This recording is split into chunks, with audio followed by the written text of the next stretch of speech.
One fine evening, way back in 1985, during his visit to Japan, Dr. Karajgi was fascinated by a remote controlled plane and could not wrap his head around the fact that one could make a plastic box fly with just a remote control.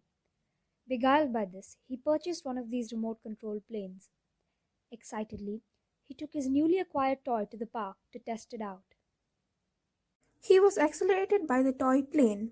While he was trying out his new device, he accidentally injured a little boy. The boy was inflicted with a cut that led to bleeding. This left the doctor embarrassed and anxious, not knowing what's to happen next. Oh, the thought of a relaxed trip for the doctor was not to be. He immediately started apologizing to the little boy's parents who were tending to his wound. He felt guilty, though it was unintentional. Out of guilt and embarrassment, he apologized profusely to the parents. I'm extremely sorry. That wasn't supposed to happen. The plane just. It's all right. He's a strong boy. He'll be fine in no time. Don't worry about it. Please do let me know if there's anything I can do to help. The father nodded with a smile and the family walked away. Doctor was not certain of what was to befall. Could this be true? Could he get away so easily? How can they be this calm after I hurt their child to a point where the wound started to bleed? When he reached the hotel, he walked up to the receptionist with whom he had made acquaintance when he first checked in. He narrated the incident that had just occurred in the park. How can the parents be so tranquil after I hurt their dear son? I'm not sure, sir. Maybe the incident wasn't as bad as you thought it was. You're probably worrying over nothing. Hope you have a good rest of the day, sir. Dr. Karachki grew more confused, but he masked it quite well and mumbled a thank you and proceeded to the elevator when a stout old man stopped him. I'm sorry, but I couldn't help overhear your conversation. I think I can answer your question. I'm Professor Akio. I teach at the Hiroshima University. Allow me to walk you to our university museum. 126 years ago, one of the most famous yet disastrous equations, E is equal to mc square, was created ironically by the world's greatest pacifist Albert Einstein. Years later, he would grow to regret this breakthrough as it was used to create the deadliest weapons known to mankind, the atomic bomb.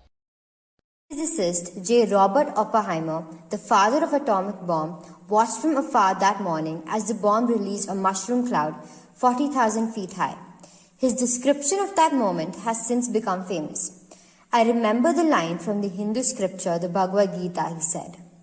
Now I am death, the destroyer of worlds. I suppose we all thought that one way or another. In 1949, the US president approached the commission about creating a hydrogen bomb, which Oppenheimer opposed. Despite his opposition, the US developed a H bomb and tested it in 1952. But the Oppenheimer's resistance ended up costing him his job. The government stripped him of his job with the commission, citing his opposition to the hydrogen bomb as well as his purported communist ties. A hydrogen bomb has never been used in battle by any country, but experts say it has the power to wipe out entire cities and is 1,000 times more powerful than the already powerful atomic bomb dropped in Japan, killing tens and thousands of people.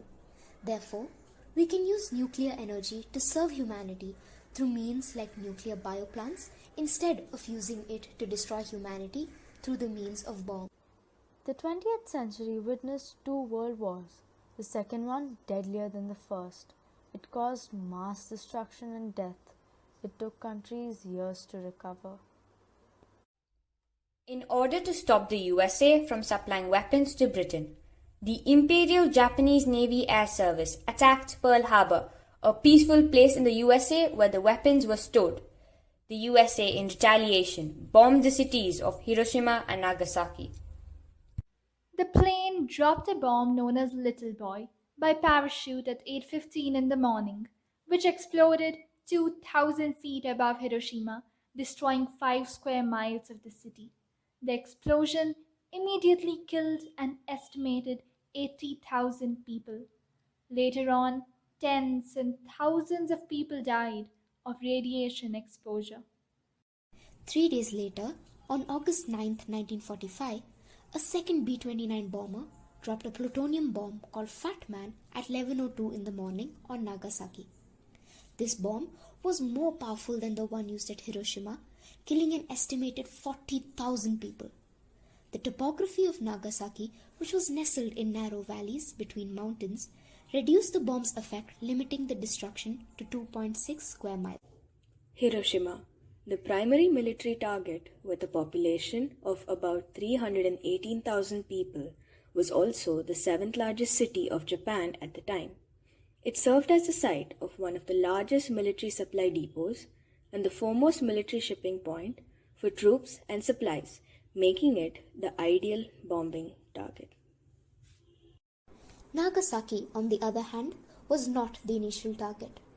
Although it was home to weapons production including torpedoes, its hilly topography and a nearby prisoner of war camp for Allies made Nagasaki less desirable. As the B-29 bomber Boxcar headed to its initial target of Kukura on the morning of August 9, 1945, thick haze and smoke forced it to switch at the last minute to Nagasaki, a second. The tragedy took us by storm. Millions of people lost their lives, families separated, and houses destroyed. Japan has never been the same after that. Yes, we have vowed to teach our children to value peace, believe in love, and learn to forgive. Having seen the destruction a war can cause, we have pledged never to walk down that path again. And that is why I have brought you here, my friend. This museum plays a very significant part of our university. That is why those parents forgave you even though you hurt their child. This mass massacre and destruction has affected humanity. Sanity has dawned on mankind that there is no glory in warfare. Artists down the ages have expressed their horrors to this heinous act through their poignant and powerful literary work and art pieces.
Every August 6th, the city of Hiroshima holds a memorial On the anniversary of the atomic bombing, local citizens and visitors from around the world gather to pray for those killed and also pray for lasting world peace.